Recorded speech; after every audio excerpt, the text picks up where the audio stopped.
This is the Doctor, President-elect of the High Council of Time Lords. I am definitely a madman with a box. Anyone for jelly, baby? I'm the Doctor. I'm 904 years old. I'm from the planet Gallifrey in the constellation of Castobrus.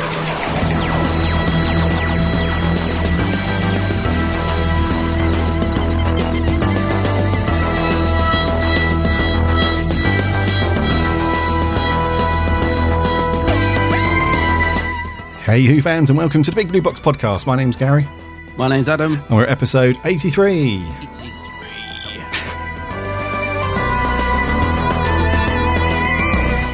I thought you were trying to phase that out, mate. No, I used to do the old woohoo, and I just, I got bored of doing that. But, so I just do silly voices instead now. I was dancing so enthusiastically to the intro music that I actually just knocked my mic. So if anyone heard a big clunk during the music, that was me. That's Adam getting down. Yeah, it's instead me of theme boogieing. tune. Yeah. So it's not so much as a phase out, more of just a change up. A change up, that's it, yeah. A change of direction, yeah. I'm saving the big woohoo for the 100th. Where are we? 83, aren't we now? So. 83, yeah. Yeah. Yeah. I'm not sure about the old 100th yet. We have got something planned, but it depends if we've got the time and the resource to work it out. But what we're planning could be cool. Yeah.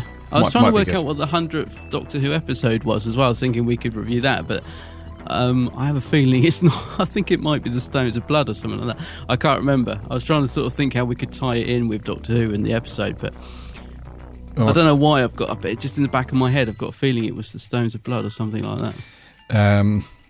You're probably right. Yeah. Stones of Blood. Is it? No. Yeah. I think you're right. I'm trying to think, because 100, when you think of all the Doctor Who stories, you'd think that would be way off, so I could be completely wrong. I expect listeners are out there going, what? But yeah. We'll do. I need to something. look up what the 100th story was. So I was thinking maybe we could do that.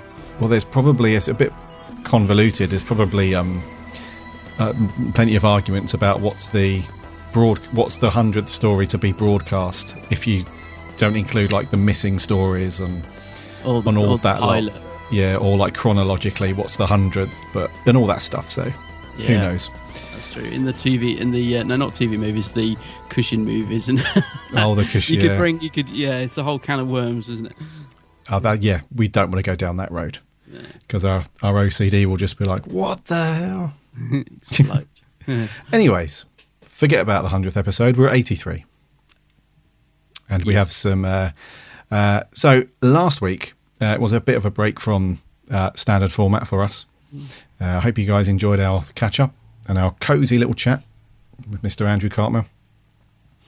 And I've listened to it a couple... I don't generally listen back to our own podcast, but I've listened to that one a couple of times because it's always fascinating to hear Andrew talk about what went on around that whole time of Doctor Who and his thoughts and feelings and on the actors and the other producers and stuff like that and people at the BBC. So yes, so it was really good insight to what went down at the Beeb. It was. He's a really interesting bloke, and what I really liked about it was I've heard other interviews with him that have been really good, so I was quite excited to talk to him.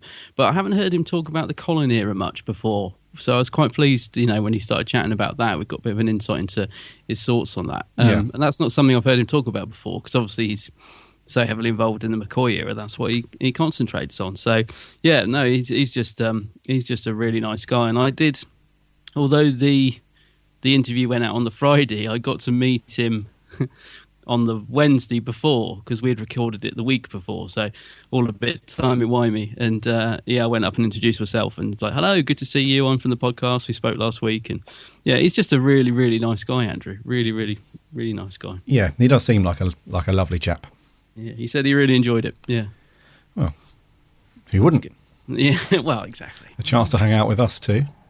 He wouldn't enjoy it. Come on. That's it. I was trying to get him to take us over to one of the US conventions in his suitcase, but don't know if that'll happen. US conventions. Did you see that David Tennant and Billy Piper had signed up to another US convention that's coming up very soon? I didn't actually know. I've been a bit out of the loop this last week. What's been happening? Yeah, so I can't remember the name of it. I would spend the time now to look it up, but there's another US convention that those two have gladly signed up to do. So it could be the fact that Billie Piper's just announced her split from her current husband. She needs a bit of a little bit of mate time, because I know she's really good mates with David Tennant. So maybe she just needs a bit of time on the road with her mates, kind of thing. So she needs to geek out. She needs to geek out a little bit and forget about the woes of married life and divorce and all that stuff. So, but yes, another US convention. Those two are heading there, because they do quite a few conventions together. They do, don't I've they? Noticed, yeah. They are two people I would love to get a picture with, I must admit. Oh, yeah. I don't know how much that would be. I'm not sure what the prices are like at US conventions, but they're quite an iconic TARDIS team in terms of the new series, aren't they? So Yes. Yeah, I wouldn't mind bagging that one. Could you imagine if Showmasters managed to bag those two for like the London Film and Comic Con? It'd be like, what's the ticket price for that now? Is it a tenner, 12 quid, 15 quid? Yes, yeah, it does vary a bit, I think, but round about that, yeah. Yeah, so you'd have that, and then they'd probably charge around 80 quid, I would say, between 60 and 80 quid for a photo. Yeah, I think Peter Mayhew, Chewbacca, he was 40 for a photo.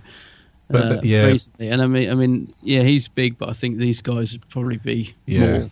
Oh, of course, yeah, because I think when Gillian Anderson was there, she was 60 quid, right? If memory serves, and I think Michael J. Fox and those guys, that was like 50. Yeah, something like that around there. But I imagine for those two together, they would be pretty pricey.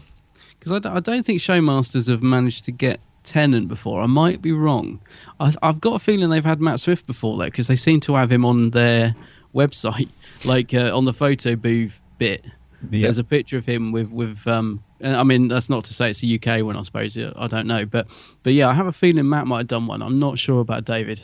Yeah. I don't think David Tennant's done one, but I know that Matt Smith has done at least two. Has he? For Showmasters, yeah.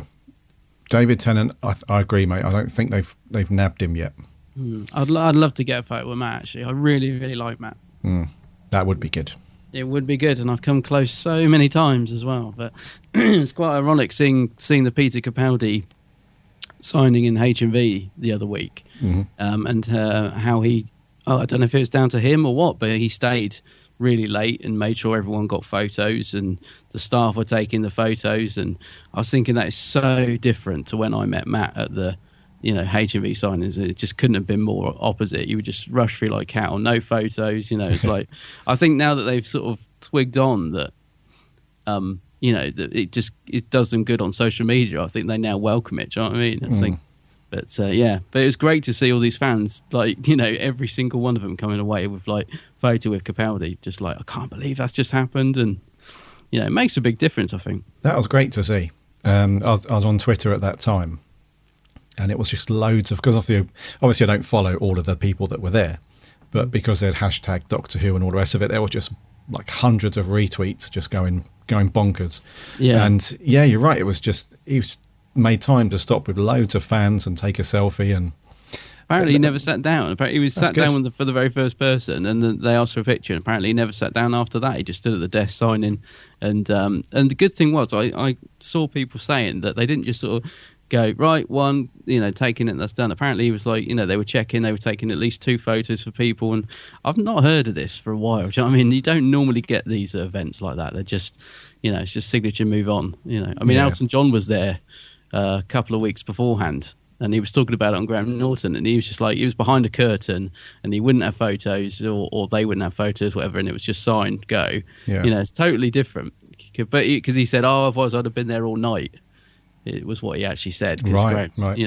But I mean, apparently Capaldi stayed a lot later than he should have, just making sure everyone did get a photo. Because that's good. Capaldi the man, isn't he? He's the man. He's the man. Yeah, some other celebs wouldn't be like that, would they? Oh, Kenny Baker through there, he'd be like, get out of my bloody way. Go on, get out of my bloody way. For the benefit of our listeners, both me and Gary have met Kenny Baker. AKA R2D2, and both of us have not had the best of experience with him. Yeah, do you know what? I think he's like a lot of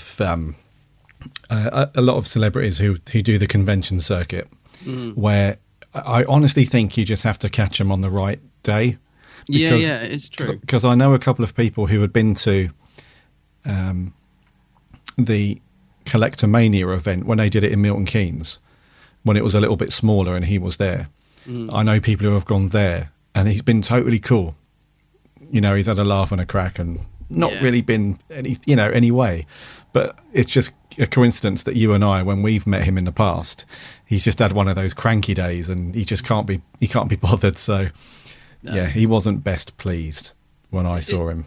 No, he was eating a sandwich when I saw him, and just put this greasy signature across and just glared at me. I don't know what was going on, but yeah, it's true. We all have our off days, and funny enough, because obviously we've had a week off, if in a sense, haven't we, with the interview going out and stuff. Yeah, and in that week, I did go to Unit Day in Slough. I'm in Windsor, and I met our old friend John Levine. Yes. It's the third time I've met him now. And he seemed to be having a slightly off day because he's been so brilliant the first couple of times I've met him. And at this event, he seemed really agitated. And he was still friendly and chatty and stuff. Yeah. But he was also, he sort of had a sort of, I can't really explain it, like a vicious streak. Because two YouTube friends of mine had arranged to do an interview with him at lunchtime, and they said I could sit in on it. Yeah. So I sat in on the interview, and he was, I don't know, he just seemed like something was bugging him. But he's sort of, I don't know, you're always in for a good time with John, because as soon as we started chatting to him for the interview, it's like he was straight into John Levine mode and chatting and laughing and stories.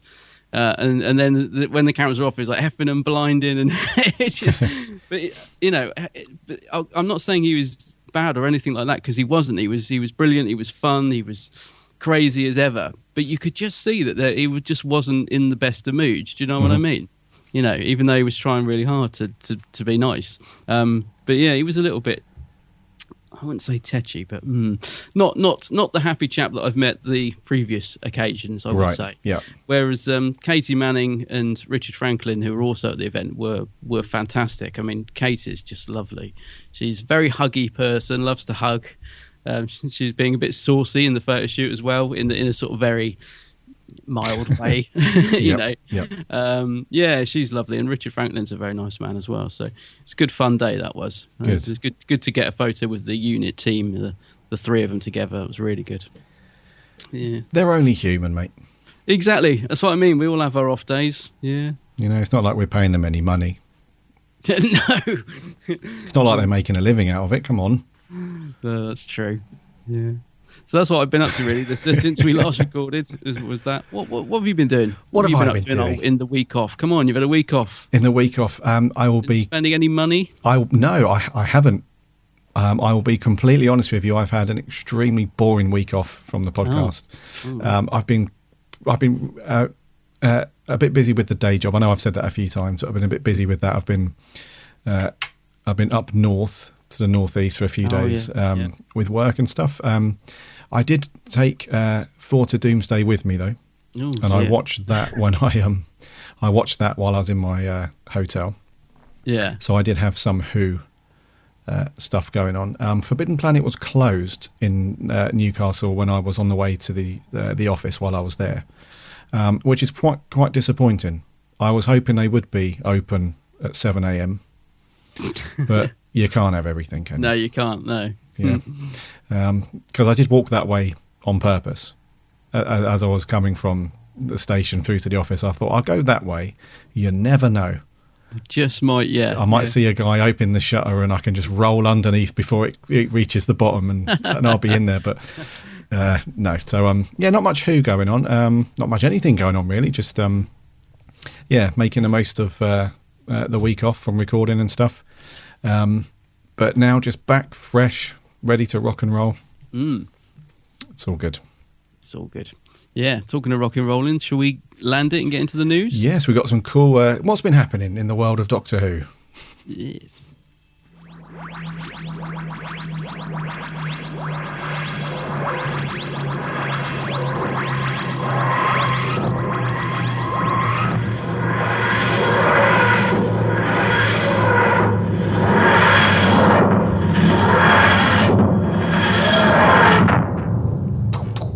Missed that sound. Right, first up, we've got a couple of fan projects that are in full swing at the moment, and they're asking for our help. Not you and I specifically, but just other fans, basically. So the first one is, I'll be honest with you, I haven't heard of these guys before, or these projects and stuff. But the first one is something called the Unofficial Doctor Who Book Guide, and it's on its second volume now. And I wasn't even aware there was a volume 1. Right. And what they're doing, they're asking for people to send in sort of short stories, really, or short sort of descriptions about their favourite Doctor Who story. Yeah.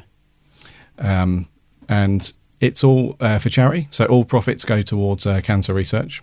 All right.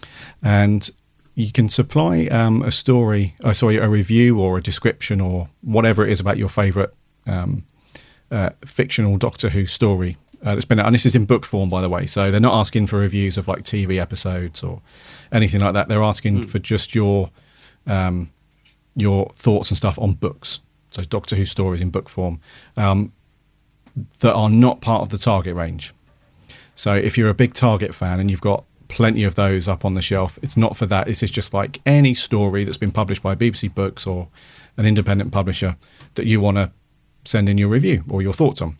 Oh, right, okay. So up to 200 words, and we'll put a link in the show notes, or if you just do a search to their Facebook page. So if you just do a search for the Doctor Who Book Guide /unofficial. And like I said, this is for charity, so any profits that are made from this go straight to cancer research, which is good. Sounds like a nice idea, that. It is good. And maybe we could do this. Maybe you and I have read quite a few Doctor Who books.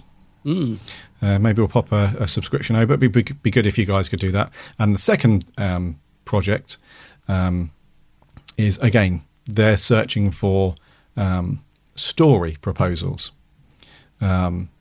they're basically going to put together a season of short stories about Doctor Who, and they're asking for you to put forward your idea, your story, whatever. So this one's slightly longer. This one is 12,000 to 40,000 words. So, so a bit of a jump up. So the first one was only 200 words. I want to keep that short and sweet. This one's a bit more. It's a bit more of an essay that you have to write. So, however, though, if you've got a cool script idea, or if you're in the process of making or creating a cool fan project, a story, and you want to get it out there to more people, this is going to be published as a free ebook, and it will go out to whoever subscribes and gets that. So that's just called the Doctor Who Project, right. And we'll put a link again to their website and stuff like that. But that looks quite good as well. So if you're the sort of creative person that likes to write stories or TV scripts or that kind of stuff, this is another good kind of avenue to get your work out there in front of people's eyes. So that's called the Doctor Who Project. So two really good fan bits and pieces there for you to get your teeth into.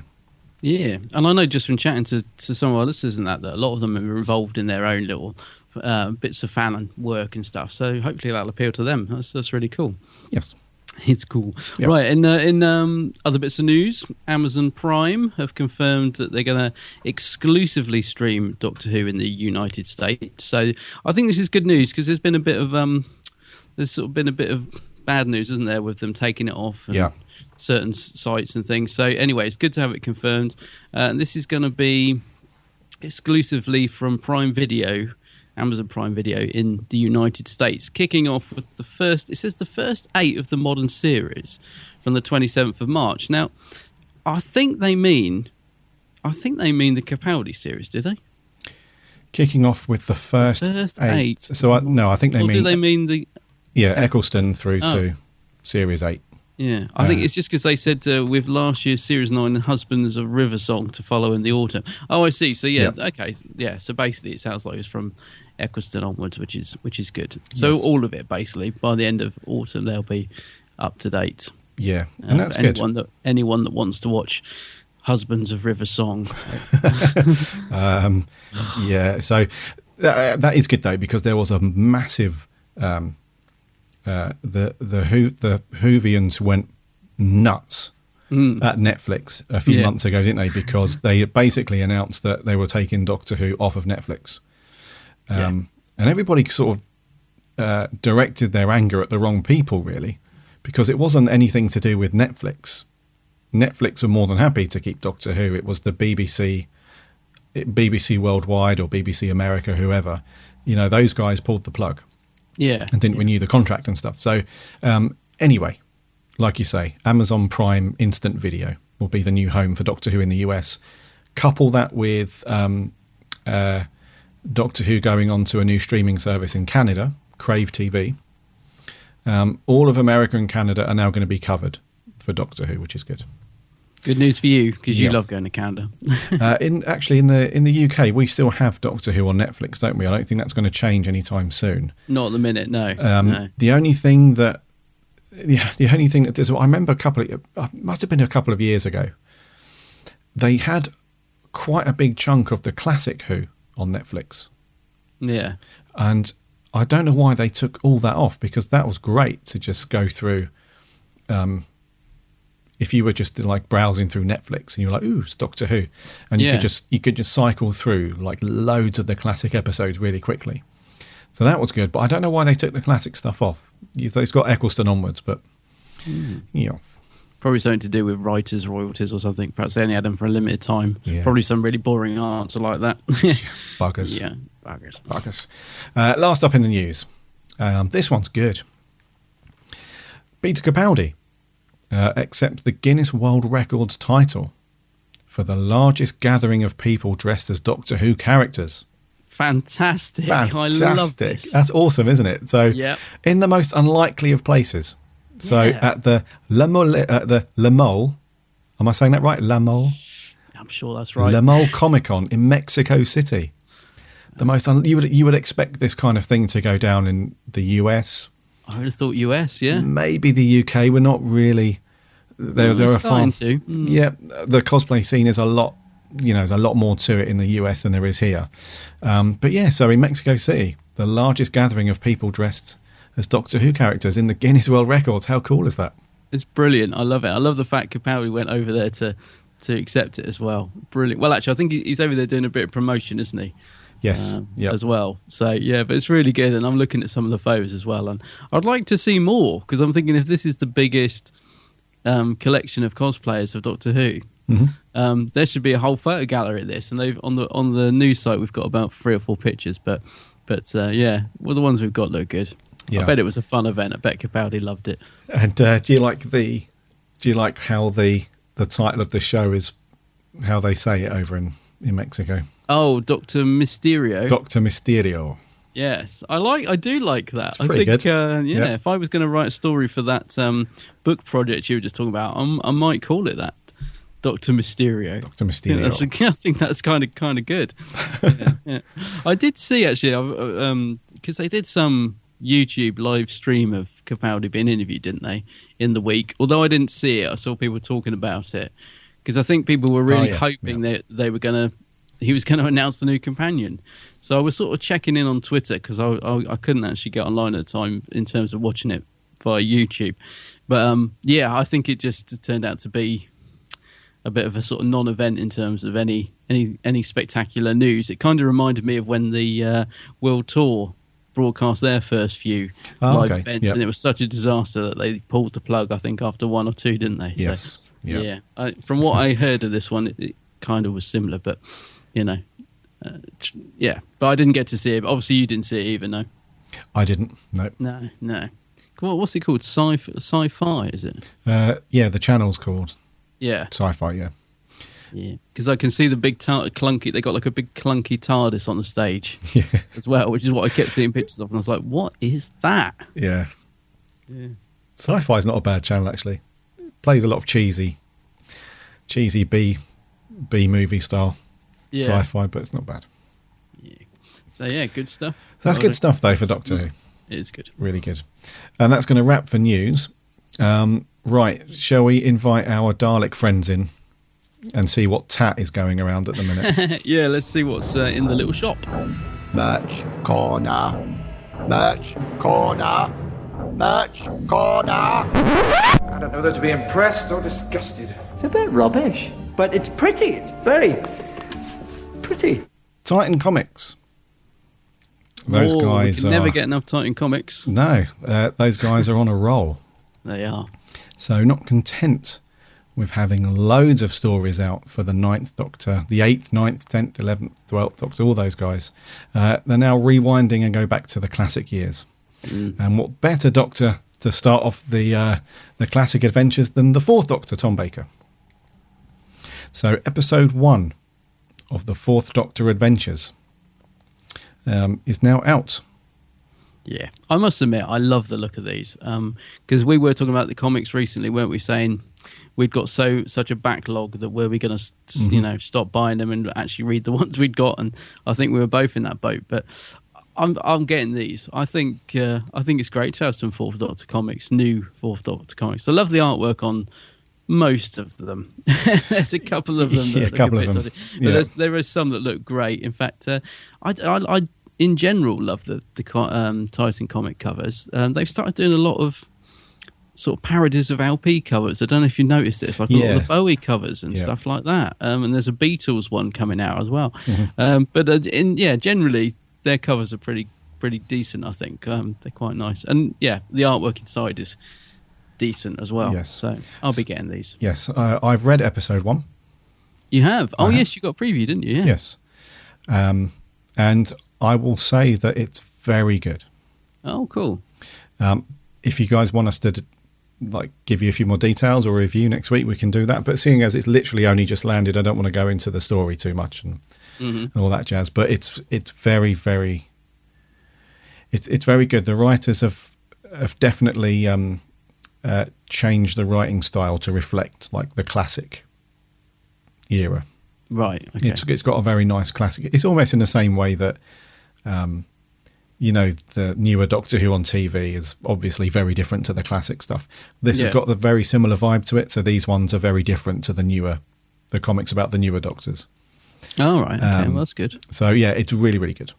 It's the Sarah Jane as well, isn't it? I think. Yes. Is that right? Is it the Doctor 4th and Sarah? So the classic TARDIS team. The classic pairing and all that stuff. Yeah. But what's also cool about it is, although what I've just said, they've very much catered for like the classic style of Doctor Who. It doesn't really feel like you're.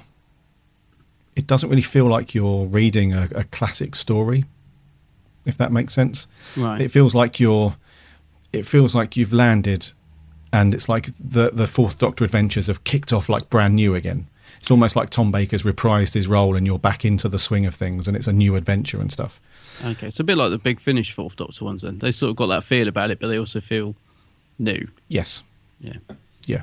So it's very, very good. If you haven't picked these up, if you haven't subscribed to the Titan range, or if you're thinking about giving them a read, I would recommend the 9th Doctor and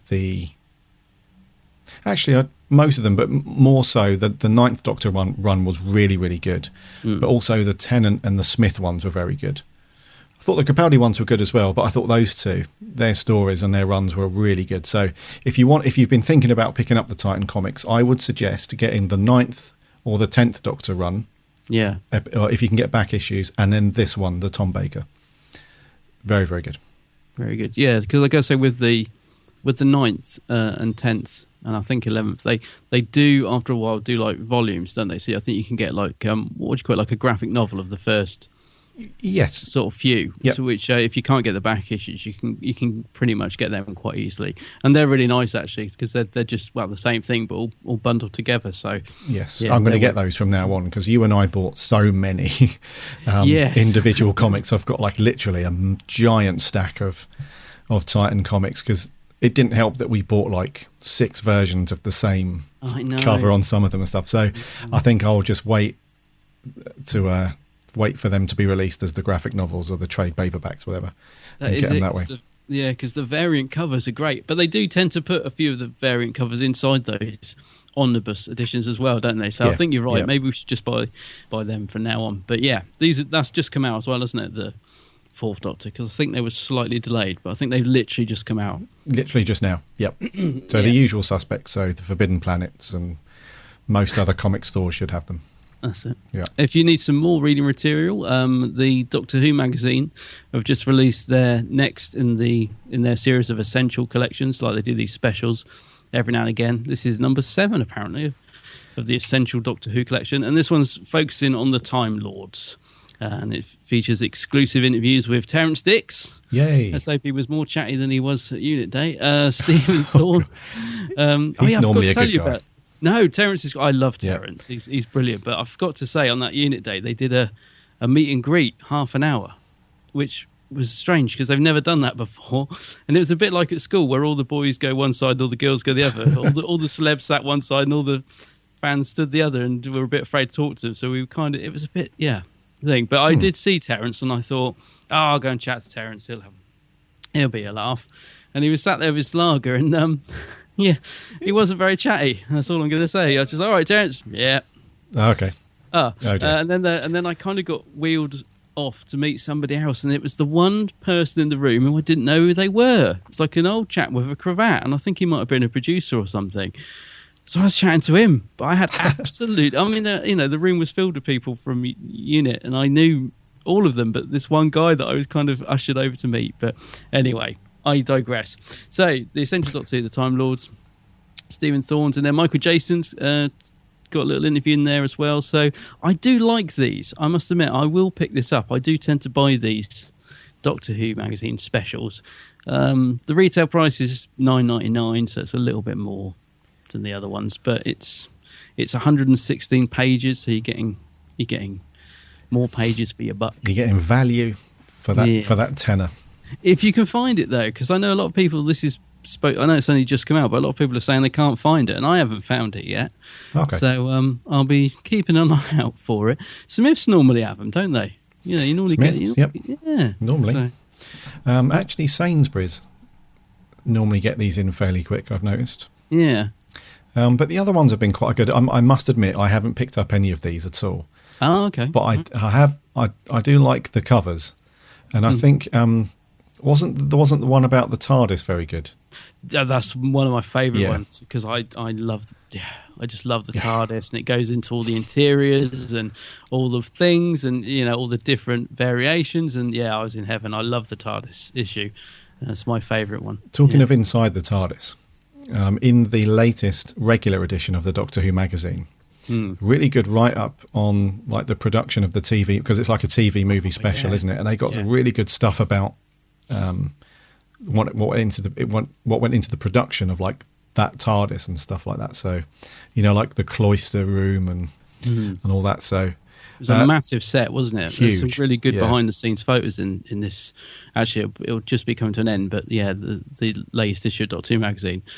Yeah, beautiful set. I think it's one of the best TARDIS interiors. Actually, I love it. It's I would say so. And it does feel vast, doesn't it? It's it's huge. Yeah. The TV movie.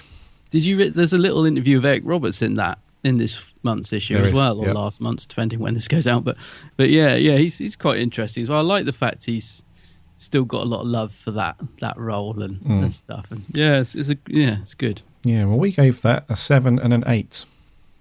Did I give it an 8? You gave it an 8. I gave it a 7. I knew I'd be the higher one because I've got a lot of love for the movie. Oh, I do. And I think we'll do a commentary on that in the future. Yeah, I'd like to do a commentary on that one. Yeah. So, Doctor Who magazine, as part of the Doctor Who magazine, the essential Doctor Who, number 7, the Time Lords. The Time Lords, yeah. Right, last up for Merch Corner, we've got some more David Tennant audio. So he's going to be very popular this year for audio, for Doctor Who. So, as well as the Big Finish adventures coming up, the quite imaginatively titled The 10th Doctor Adventures.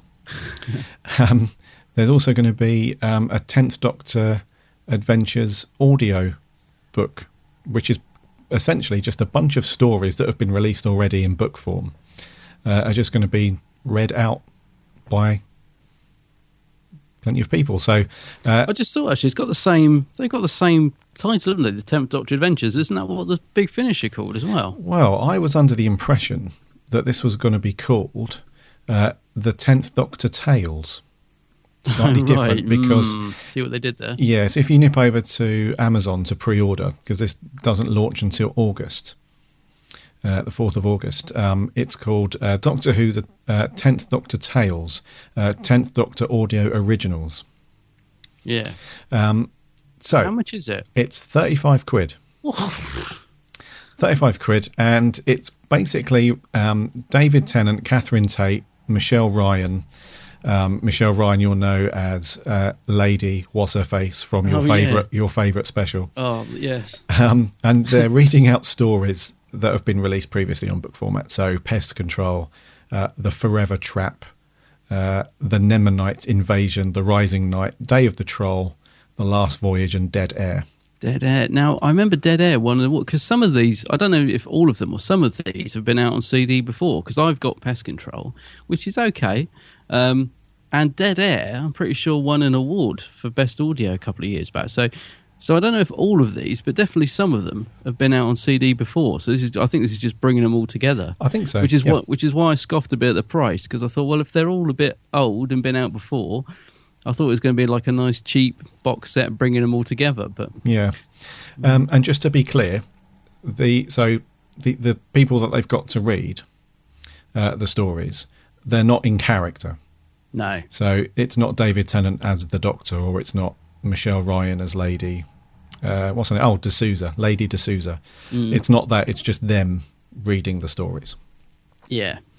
So if that's your cup of tea, if that floats your boat this August. So I think I will absolutely not buy it at 35 quid. If it was maybe 15 quid or something like that, I might pick it up. But 35 quid seems a lot for what this is. Yeah, just because I'm pretty sure. Well, definitely some of it's been released before. I guess if there was something new in there, you might think, but I'm pretty sure most of this is been out. So I don't know, but I'm interested to see how they present it. If it's in a nice TARDIS box or something, maybe. Yeah, maybe. I mean, the cover's quite cool. Yeah. Oh, is that the finished artwork? Is it? I believe so. Yeah. Oh, okay. Yeah. Cover looks. It's got like a nice Russell T Davies kind of feel to it. Very much, yeah. So maybe if you're into the 10th Doctor audio stuff, or if you like hearing David Tennant read like stories, he's done a ton of stories over the years. If you're into that thing, then August will be your month. That's after we've had the, I hope anyway, the brilliant Big Finish 10th Doctor stuff. Yeah. Which I'm eagerly awaiting. It's coming around soon, isn't it? Because I remember that felt so far off when they announced it. Yeah. But that's rattling around. Yeah, looking forward to that. Yeah. So that's gonna do us for news and merch. So, who do you want to be? Do you want to be enlightenment or persuasion? I'll be enlightenment, Gary. No, actually, I'm going to be Adric. Are you going to be Adric? I'm going to be Adric, and I'm going to say, pass the sodium chloride, Gary. Because this week we're reviewing Forward to Doomsday. I know we're trespassing, but I wonder, could you tell me who or what you are? I am Monarch. I am the supreme leader of the people of Abanka. He intends to replace the population of Earth with his own. 3 billion people? He can do it. There is a deadly poison, the deadliest in the known universe. With this, he will conquer Earth. Gotta get off this ship. We've got to get to Earth and warn them. Of what? Who'll believe us? Monarch has no reason for harming us. He wants our help. Kill the girl, Lisa. Find the Doctor. Destroy him.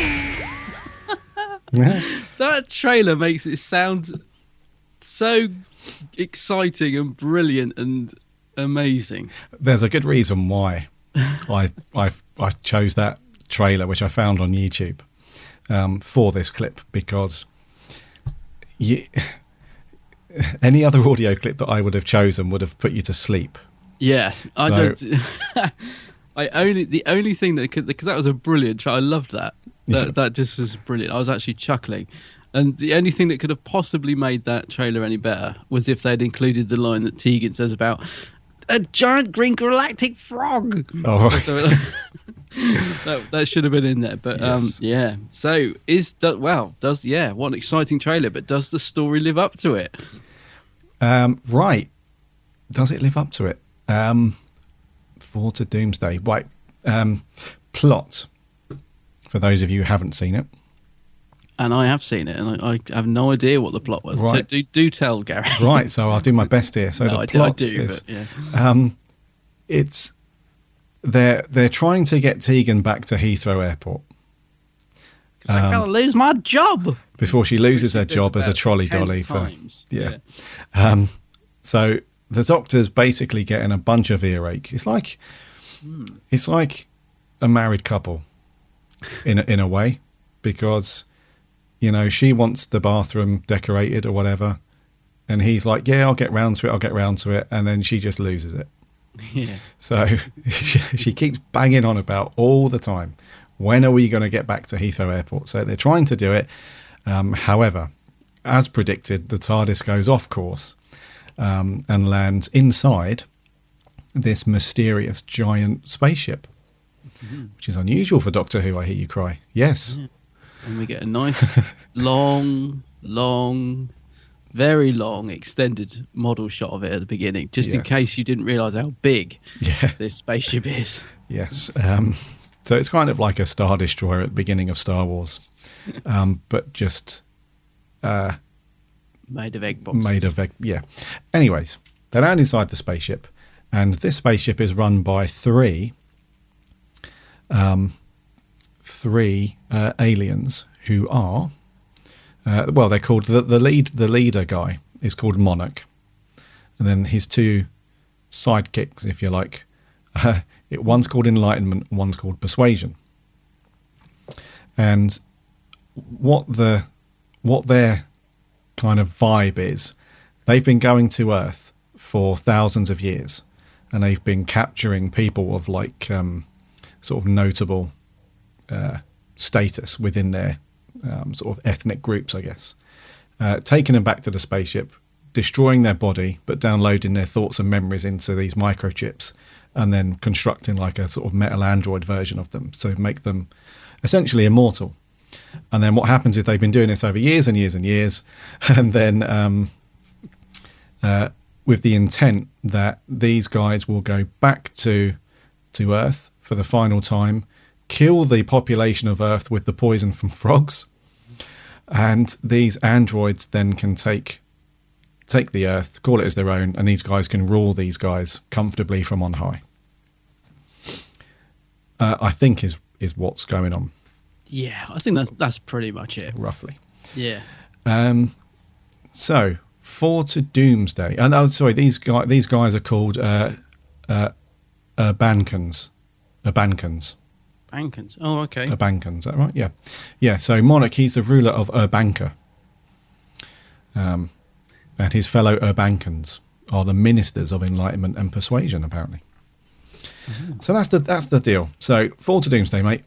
What do you got? What do we got?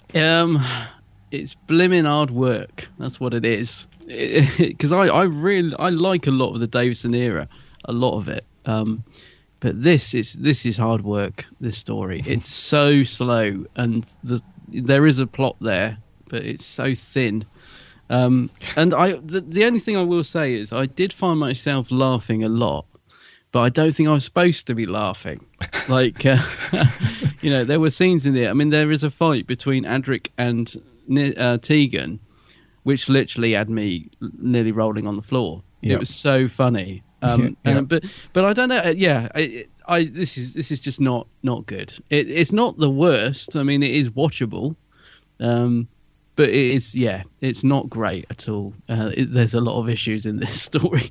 I do want to ask you, though, that first scene in the TARDIS, when they're having that little chat, and the Doctor opens the scanner, and he's like, could be Heathrow. They've been doing a lot of work lately. And I was thinking, there's all these silly jokes. I'm thinking, I really couldn't work out if it was meant to be funny or not, or if it was just really bad writing. Do you know what I mean? I just couldn't work it out. I was thinking, is this because I was finding it funny? Yeah. But I was thinking, is this meant to be funny? Is he meant to be are these meant to be jokes, or is this just really badly written?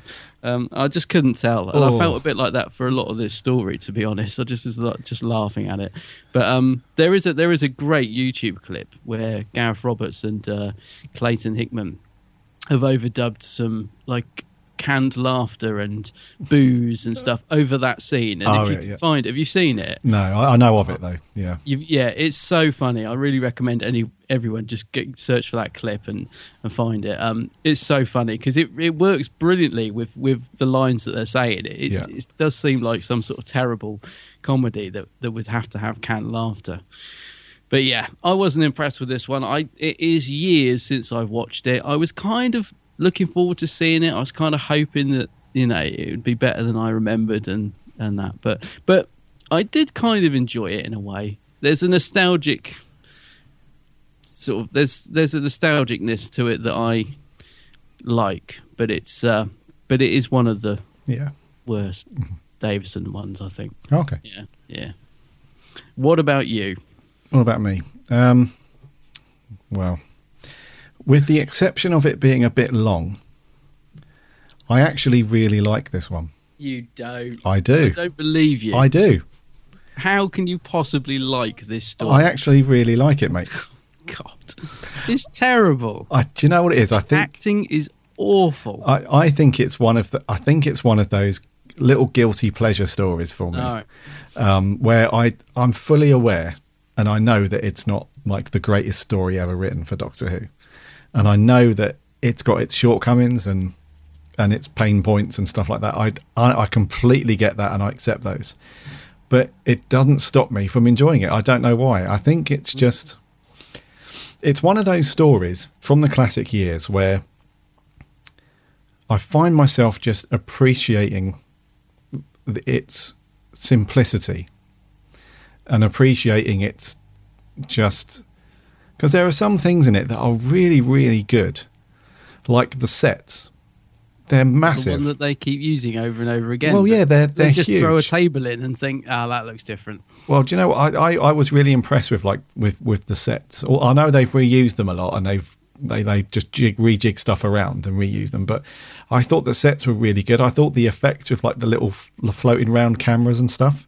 Yeah, I thought they were quite good for the time, because normally with those type of things, like the edges around them are like really blurry and pixelated because of like the effect that they used. Yeah, but they're really clean and crisp. They look pretty good. And I really like Davison in it, because there are a couple of little scenes where we get to see like some really good Davison, like the bit where he properly tells Tegan off. You know, when like, they're back in the cell and he tells her to stay put and she just won't have it, and then he points the finger. We get stay. He almost says sit, doesn't he? Like a dog. Stay. So we get like we see him like that. We also see him. It from the off. I think because Davison, with him in this story, we've got that really great, just nonchalant. Let's just do it. We're here now. Let's just go on with it. He knows something isn't right. He can sense that, but it's one of those great stories where he's kind of got a plan going on in the back of his mind. And even though there's a few hiccups where Monarch tries to kill him a couple of times, and we have Adric just being a complete buffoon at times. I love it when Adric just blabs everything in that scene. And then I keep thinking, why would he do that? I know. So we have Adric being like that at times, and we have Tegan just relentlessly giving the Doctor a hard time.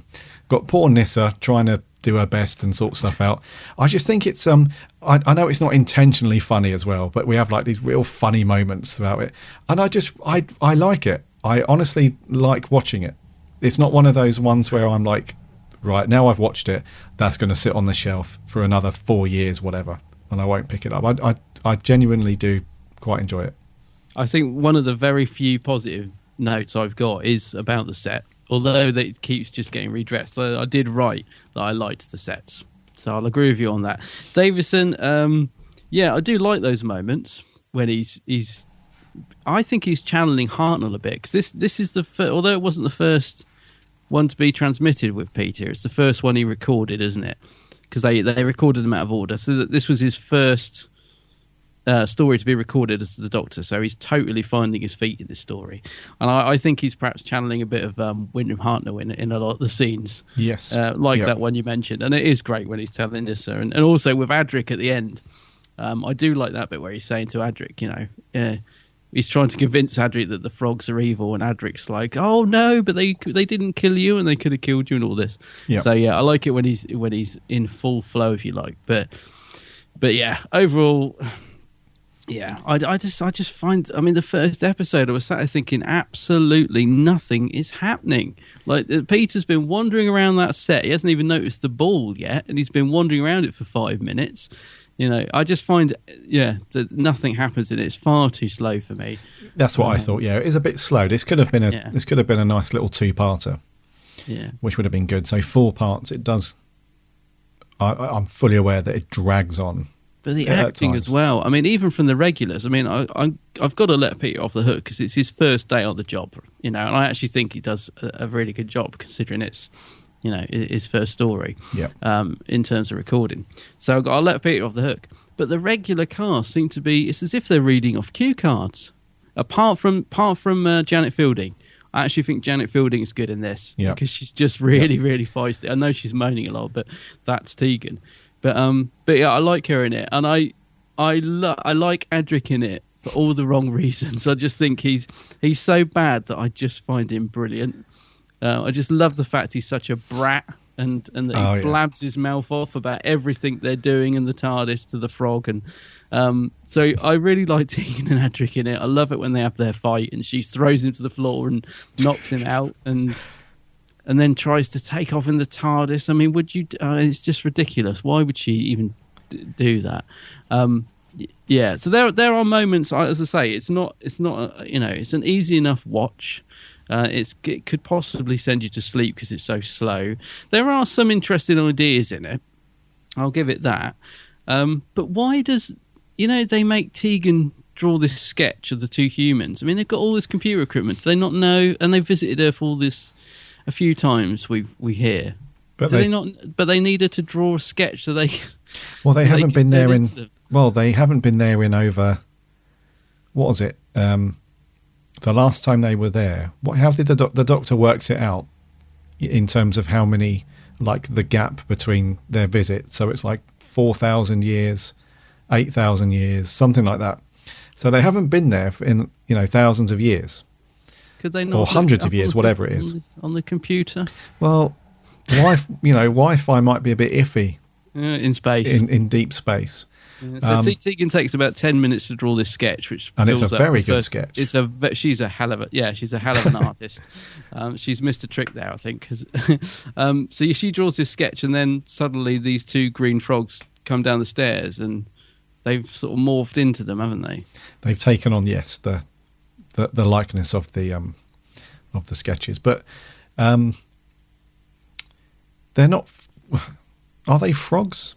They're giant. Well, Tegan frogs. Calls them frogs, but I don't know. They're not really, are they? But they look like giant green frogs. Yeah, the makeup isn't brilliant for the. It's not. Yeah, it's okay. I mean, it's none of it's like flaking off and all that jazz, but it's okay.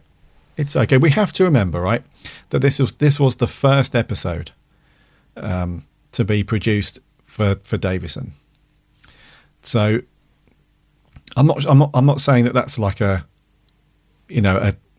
out of jail free card or anything like that, but there would have been that sort of bedding in period where people are really finding their feet with the new Doctor and all that stuff. So there are some little things in here that you can almost forgive as a little bit. So, I mean, initially I was going to talk about the chemistry between the Doctor and the companions.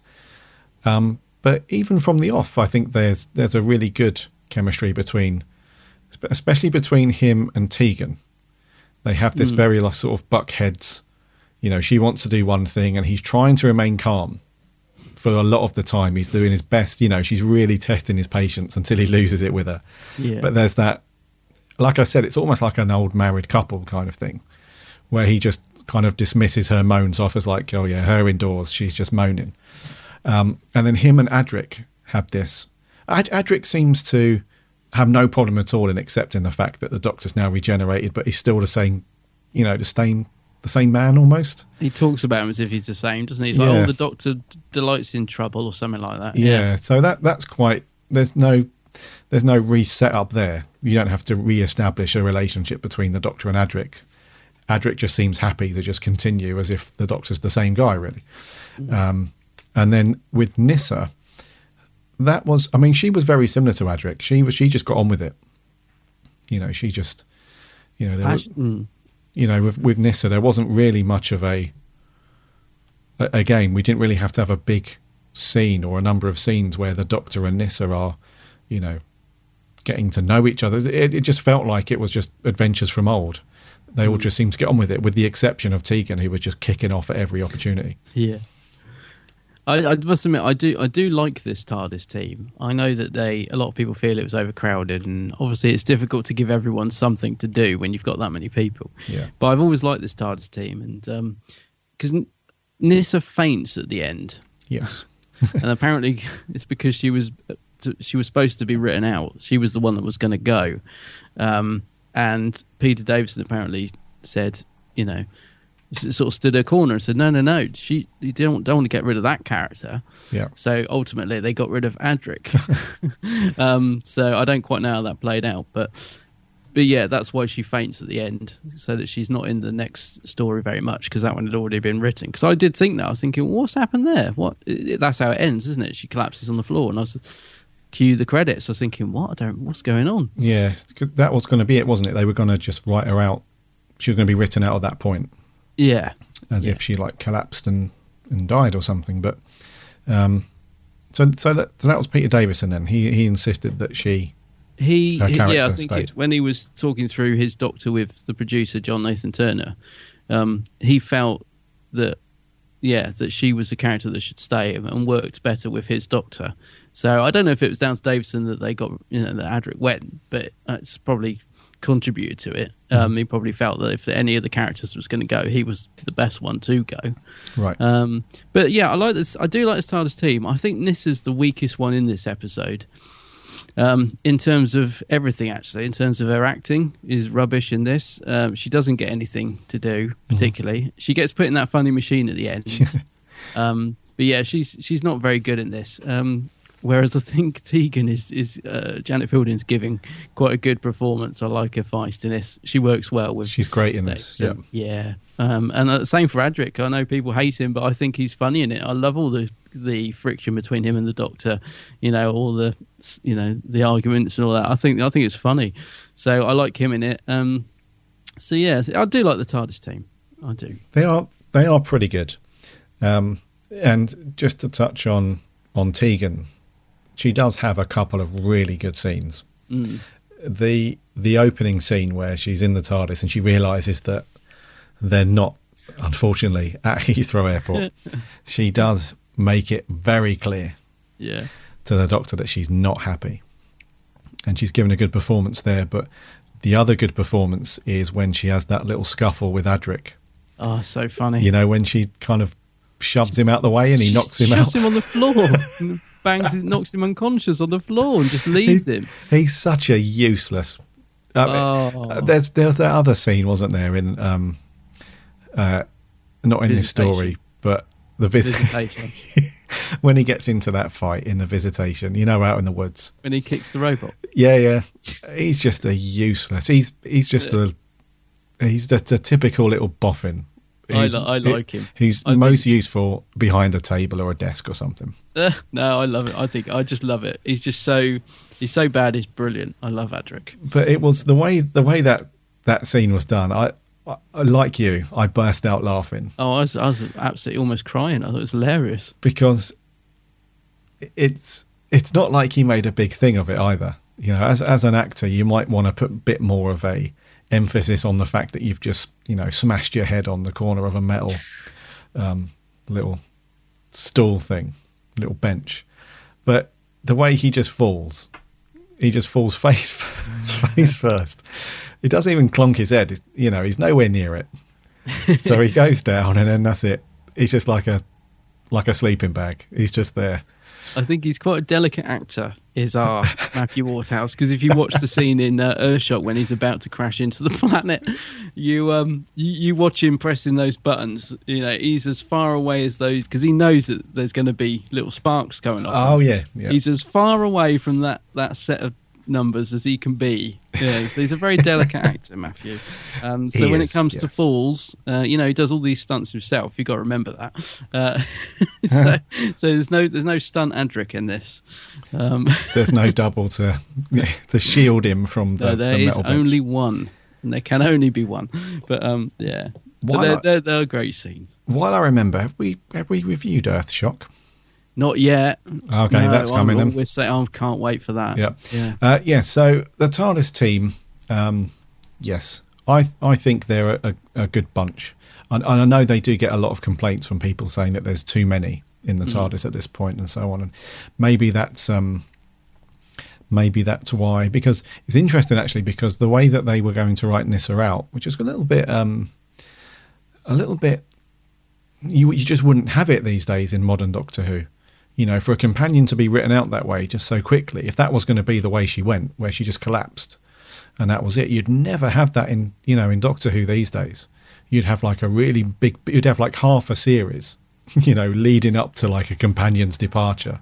Yeah, and then it'd be like a massive emotional event and all that stuff. So, but it's interesting that they didn't, that they'd already gone ahead and filmed a load of stuff, or they'd at least written, the next few episodes. So she wasn't in it very much.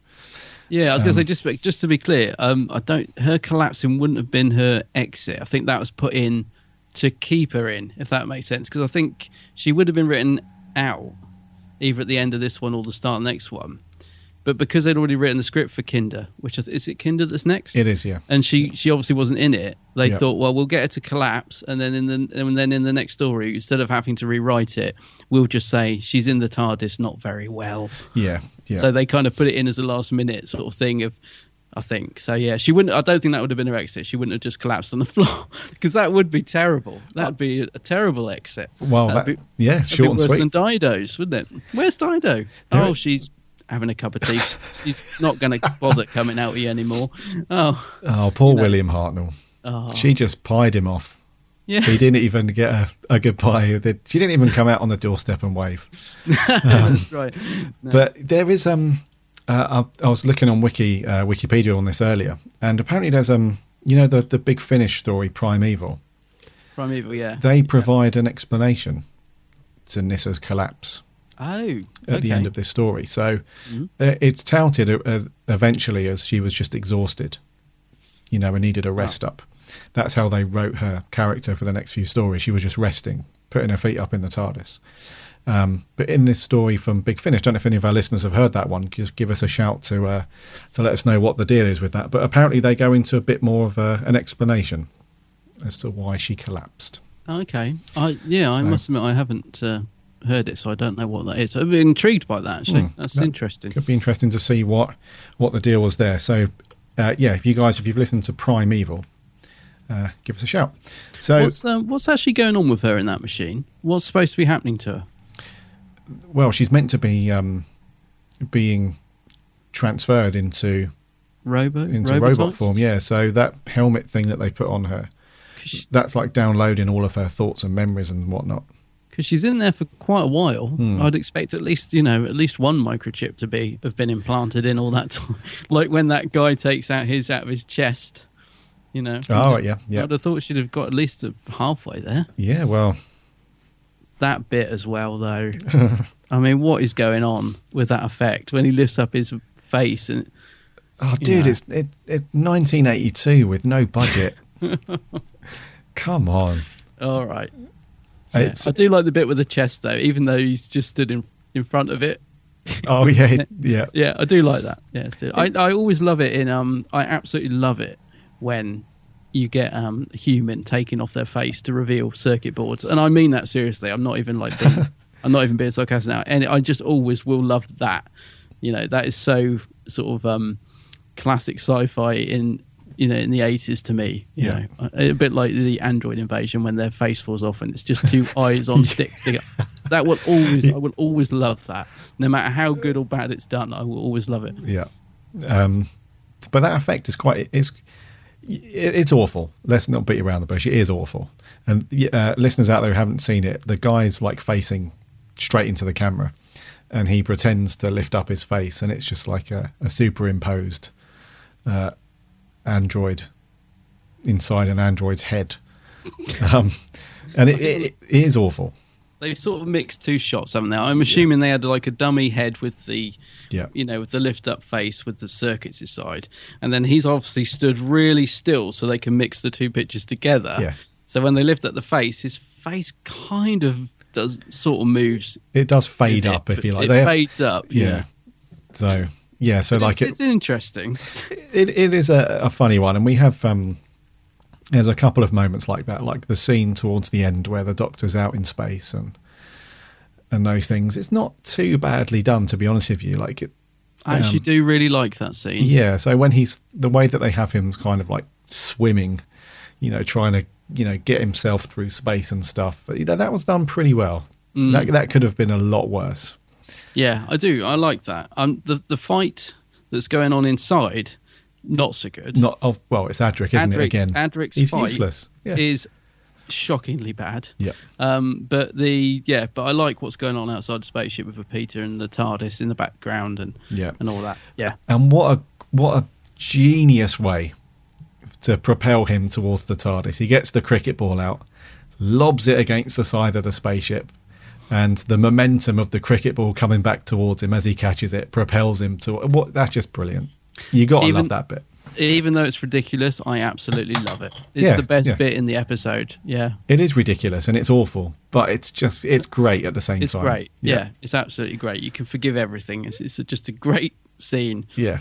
I love it. Yeah. Okay. We'll come on to Davison in just a minute. But let's talk about the baddies. Yeah. The Urbankans, the Urbankans, the Urbankans. Yes, the Urbankans. Those guys. What did you think to the two henchmen or henchwoman and henchman, Persuasion and Enlightenment? Fairly mediocre to me. Fairly just me.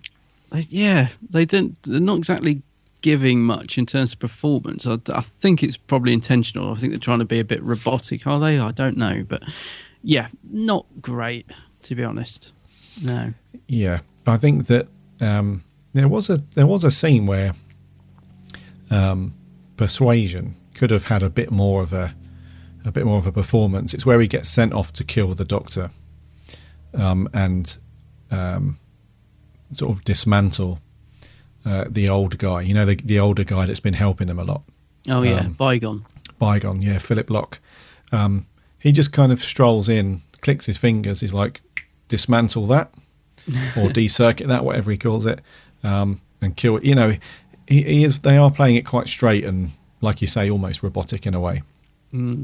So he could have shone a bit more, because there's a few scenes where he's out and about, where Monica sent him off to, watch over the Doctor or go and essentially kill him and stuff like that. He could have had a bit more of a tasty role there. He could have put a bit more into it, but they could have been more threatening. Yes. I think the biggest thing that's missing from this episode is threat. Yes. Because they seem really scared, and again, this is sort of unintentionally made me laugh. They're terrified throughout the whole episode, but I'm never quite sure what of. Like there are scenes where Tegan's freaking out. We've got to get out of here. We've got to get out. And I'm thinking, nothing's happened. No one's threatened you. What are you scared of? That's the thing. It needed more threat in it, and those two guys could have brought a bit more threat, I think. Well, especially if you listen to Adric. If you listen to Adric, everything's hunky-dory. Yeah, he's got no problem. Him and Monarch are BFFs, the best mates. He gets suckered in, doesn't he? Yeah. It's like he had somebody knocked on the door to sell him like 1,000 marigolds, for 100 quid, and he's like, "Yeah, sounds great." Yeah.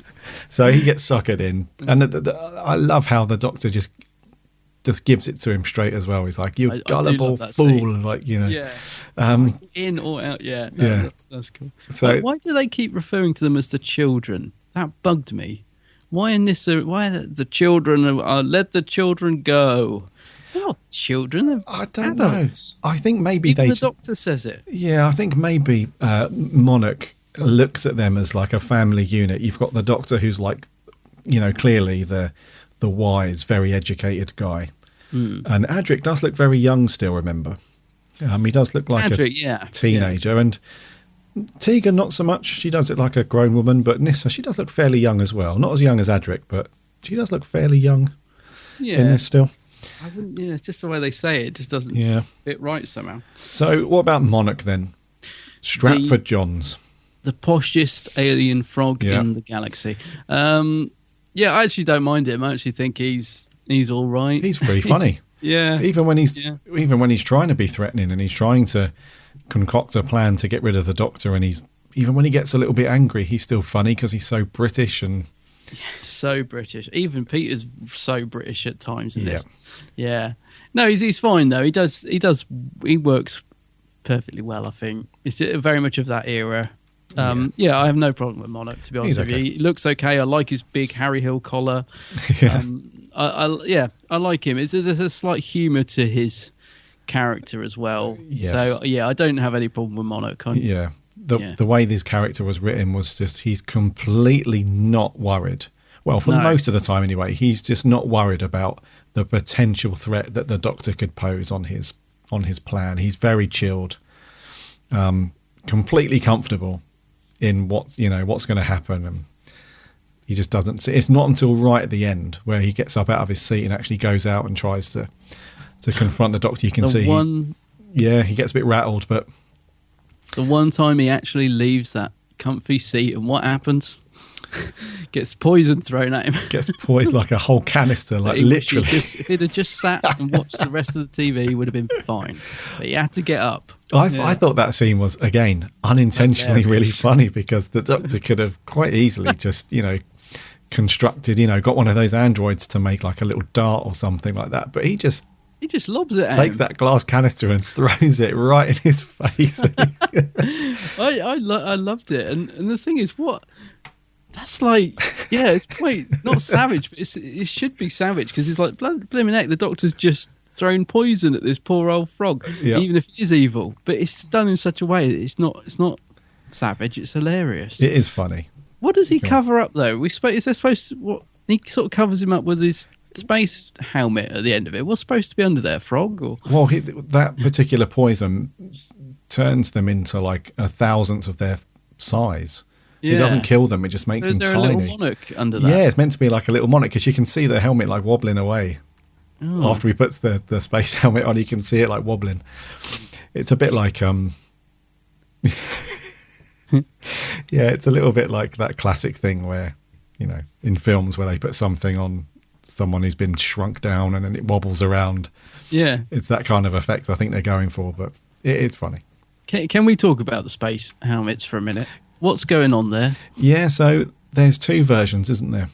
There's the one at the beginning where the Doctor orders them all to wear their space helmets, and they're not.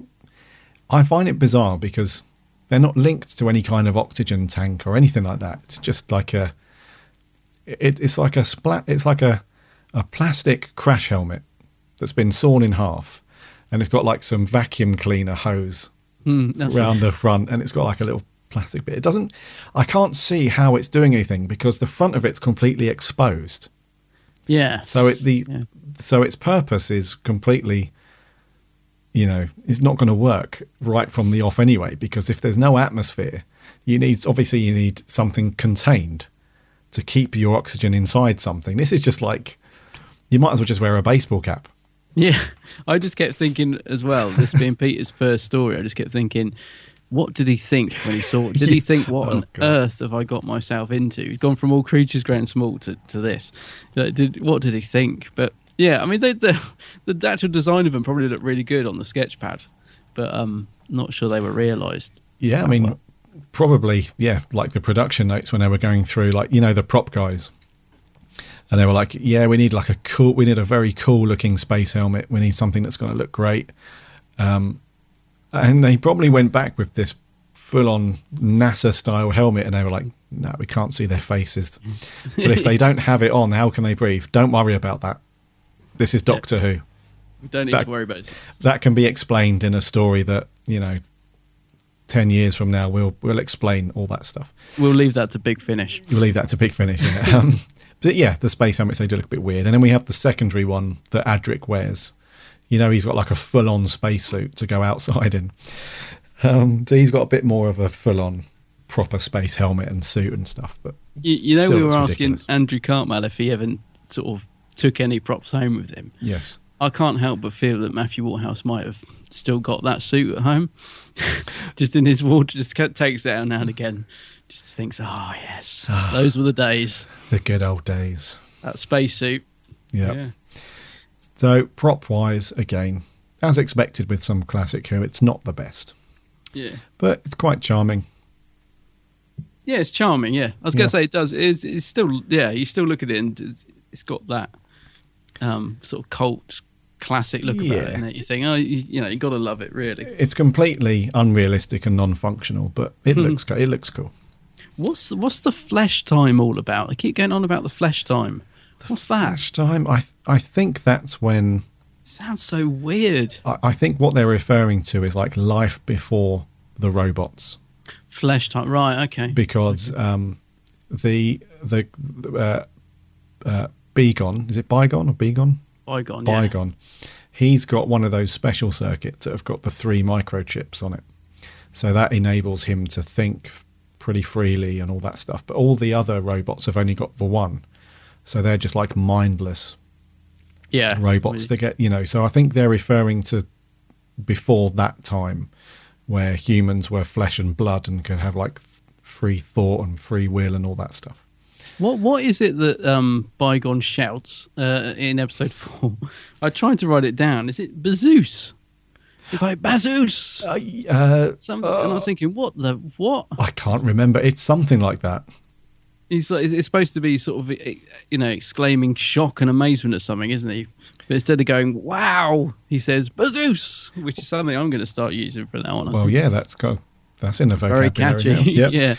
He's from a different time, though, isn't he? Isn't he from like yes. ancient Greece or something like that?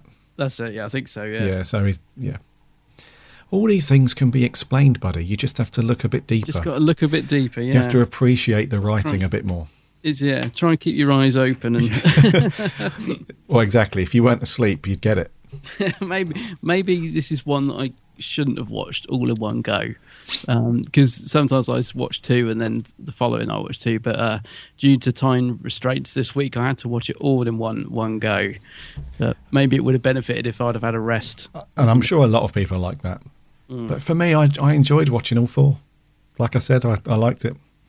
Lastly, before we get on to reviews and stuff, just wanted to see what you thought about Davison's performance, considering this was his first.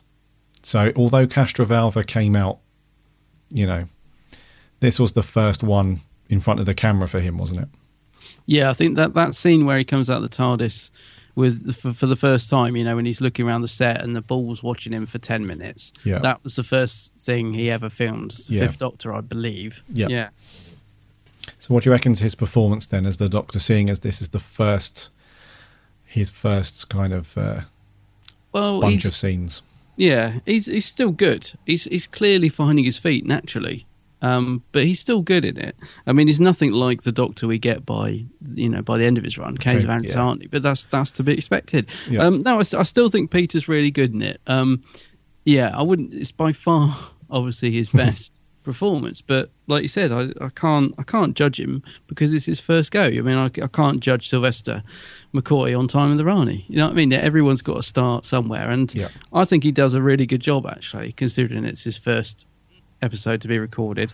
Like you said, the scenes with Tegan and that I absolutely love. He does seem to be firing on all cylinders, but his character-wise, he does seem a bit all over the place. I actually think he's good. I think he's slightly hindered by the fact that they do try and give him some... In the first couple of episodes, they try and give him some humorous lines, don't they? When he's quite flippant when he meets the aliens, whatever they're called, the giant frogs. Do you know what I mean? They do give him some dialogue which doesn't really work. But that's not really Davison's fault. That's just the fact they probably weren't quite sure how to write the new Doctor to begin with. But I think he's still good in it. Yeah, cool. Yeah, I pretty much agree, mate. He's I think he finds his feet quite early. Because some actors who play the Doctor, their version, if you like, of the Doctor can change a little bit over time, and we definitely saw that with Matt Smith. You know, his Doctor at the end of his run was a little bit different to how he started out, and especially McCoy. You know, with the direction that they took that whole. Much darker and stuff like that. But I think Davison is fairly consistent throughout. Although by the time we get to Caves of Androzani and stuff, he has grown within the role, absolutely. But I think him as the Doctor is fairly consistent from start to finish with him, I would say. He's certainly better towards the end of this episode. I think, it's mainly just the beginning when there's this he's sort of clowning around a little bit, isn't he? Yeah, well, maybe that's like you say. Maybe they were just trying to write in some little jokey bits, but I mean, especially for his entire tenure as the Doctor as well. I find him to be fairly consistent from start to finish. And I do like the fact he uses, I think this again was Davison's idea, I like the fact he uses everyday objects to try and solve problems, like the thing with the cricket ball. I think all of this was, like I said, when he was trying to sort of map out his Doctor with the producer, I think Peter suggested all that sort of stuff. He's like, I want to use everyday things, to try and solve. So I like that about his Doctor as well, because we get to see the Sonic, although it's mainly used to spin that ball thing around, isn't it? So it doesn't get overused. And he's got this funny device for blocking sound as well, which I don't think we see again. I don't think so. No. Don't know what that was, but yeah, he's good though. I like Davison.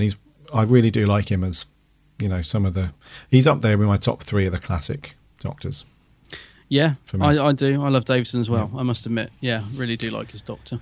Rightio, scores. Unless there's anything else you want to mention, you got in your notes. Well, we can't forget Burt Kwok. Oh, of course. Kato. I know he's hardly in it, is he? Unfortunately, no, because he's good. He is good. Yeah, and he's So he's a classic, isn't he? Classic actor. Of course, yeah. And he plays the guy that's in charge of like turning people into robots, isn't he? Yeah, I was going to say we don't get to see much of him. He's kind of wasted in the role because he's hardly in it. But it's nice to have him in there. It does add a little extra because when he pops up on screen, you're like, it's Burt Kwok, So yeah, doesn't get much to do, but nice to have him in it, I think. Yeah, good mention there, mate. And I also forgot, I normally do at the very beginning of our reviews, like when this was out and everything. So this was the first one out, the 18th of January, 1982. And it was a 4-parter. I was a wee 2 years old. So I wouldn't have obviously seen it, let alone remember it. So yeah, 1982. 82. I do remember it, which is sad. How old would I have been? Don't know how I could remember it because I would have been 6, something like that. You probably would have done it if you were around 6. Well, I'll tell you what it is. I remember the bit with where they're going to chop Davison's head off. Oh right, because for some reason when they do that again in the Visitation. I don't know. I remember thinking it was really cool that they were doing it. I don't know why, but I just remember as a kid liking that. Like I was like, they did that last week, and they're doing it again, and oh my god, how are they going to get out of it and all that. So I kind of remember that, but that's about all I remember of it. Yeah. Oh, okay. It was written by Terence Dudley and directed by John Black. I have to say the direction was rubbish. I think it's one of the biggest problems with it. It's so flatly directed. It is very flat and boring. Yeah, in terms of direction. The actual writing by Terence Dudley is okay, but yeah, I think the direction has a lot to answer for. Actually, I think it could have been tightened up quite a bit, and probably would have been a lot better for it. Because Terence Dudley wrote the Black Orchid, didn't he? Yes. I think, which I really like, and I know that's a story Peter Davison doesn't like. And I wasn't a fan of it. No, he's not a fan because Terence Dudley tended not to bring too much science fiction into his scripts. I think. It's what Peter Davison didn't like. And I think Peter Davison feels the same about this story. I really wish I'd had more time so I could have watched it with the DVD commentary, because I know Peter's quite honest on his DVD commentaries, and I really wanted to hear what he had to say about this story being his first one that he recorded. So, yeah, Terence Dudley, I don't think Peter was much of a fan. What did you think? I think it's your turn to go first. Score-wise, I'm going to go 4 out of 10. A 4? 4. Okie dokie. Yeah. I find it quite hard work. It's watchable, but it's not one I'll be pulling off the shelf again anytime soon. Although I will be watching it with the commentary, though, just to hear Peter's views on it. I thought you'd go lower than that, mate. I'm going to give it a 5. Oh, see, I thought you were going to go higher. No, I'm going to Going to go higher, lower, higher. Oh, I've gone into Bruce. Into Bruce Forsyth. I'll give it a 5, and I'll be honest with you. Most of that 5 is the Doctor and Tegan, and some of the most of the performances really, and I like the sets. But I can't go too high, obviously, because there are much better. Well, there are better Doctor Who stories that deserve a higher score, but don't go up to like the 9 and 10 region. So I can't go too high because that would then just dilute, how good some of the other ones are. And I can't go any lower because even the bits, because I found myself laughing quite a lot through this, and I don't mean that in a derogatory way. I'm not slagging it off. I did genuinely, as I said, it's a perfectly easy watch. There are worse. I mean, I would watch this over The Husbands of Riversong any day. Yeah. You know what I mean? It's not bad, but it's just not great. Outrageous. Yeah. What did you guys think? On Twitter, thank you very much for sending in a couple of tweets this morning. Peter Adamson at Pedro the Whovian says, just one word, dreadful. Oh. Complete Menagerie. DW Menagerie says, TV's Peter Davison's hair length causes all kinds of continuity issues. Less of a problem for him now. I know the feeling. And the Doctor Who show at the DW show says, not great, but I do find that that episode slightly underrated. Davo in good form from start, given it's his first recorded story.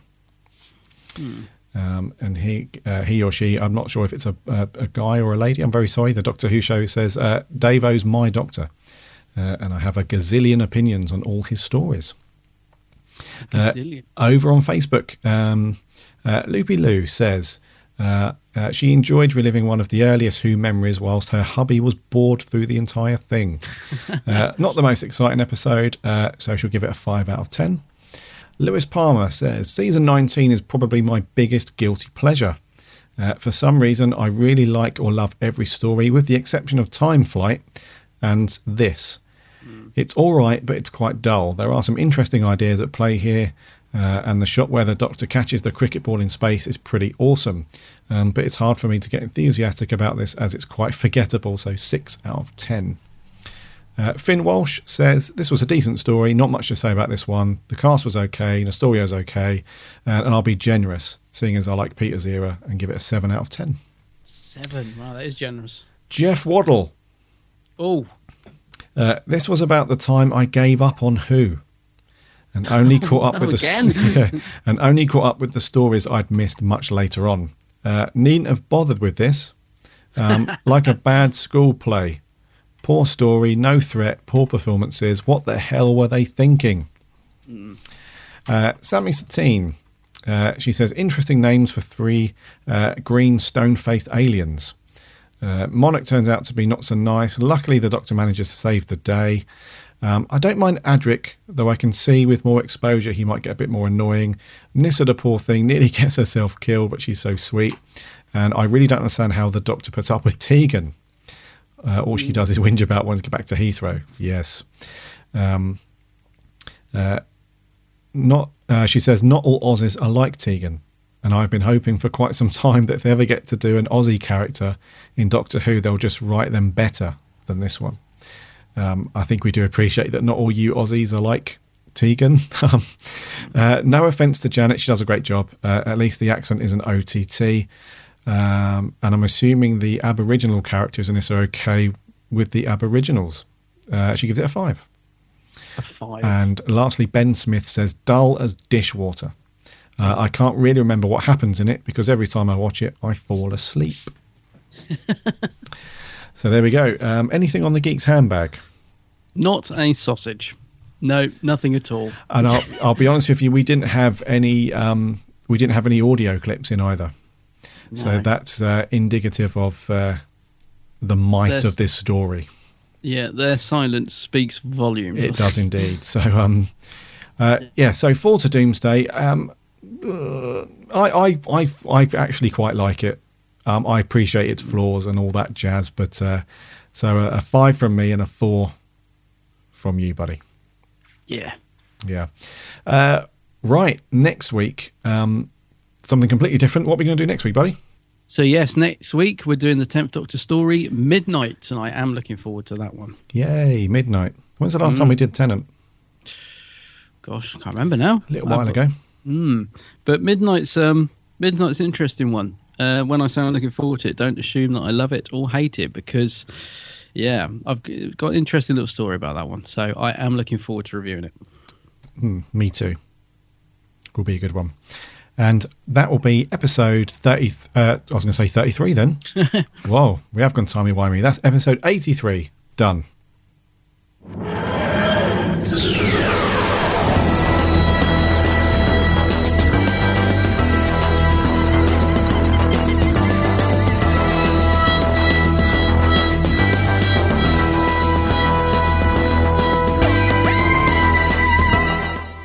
Thank you very much for staying awake as we review Fall to Doomsday. I know it's we know it's a very often not looked upon favourably as one of the classic episodes from Davison era. But I'm glad you like it, because it's always interesting when you think a story is dreadful and then you meet someone who loves it or likes it. Makes it more interesting. Yeah. Rather than just both slaying it to the ground. Yeah, because we have done that in the past. One thing I forgot to ask you is, what do you think the title means, 4 to Doomsday? Is it 4 days to Doomsday? It is, yes. 4, yeah. Yeah, because I think at some point in one of the episodes, one of them says they'll reach Earth within the next 4 days. Ah, okay, yeah. So I think that's it. In 4 days' time, Earth, the human race goes bye-bye. Right. So 4 to Doomsday. Would have been a bit weird to call it 4 days to Doomsday. Yeah, it doesn't quite have the same ring. Yeah. So thank you very much for sending in tweets and Facebook posts. We're hoping that next week we're doing an episode that's a bit more up everybody's street. And you'll be able to send in some more posts and some audio stuff, so we look forward to that. So next week, make Midnight. Midnight, yep. Be an interesting review, because it's definitely not one of your sort of standard run-of-the-mill Doctor Who episodes, is it? No, not at all. So it'll be an interesting one to talk through. Head over to the website, bigblueboxpodcast.co.uk.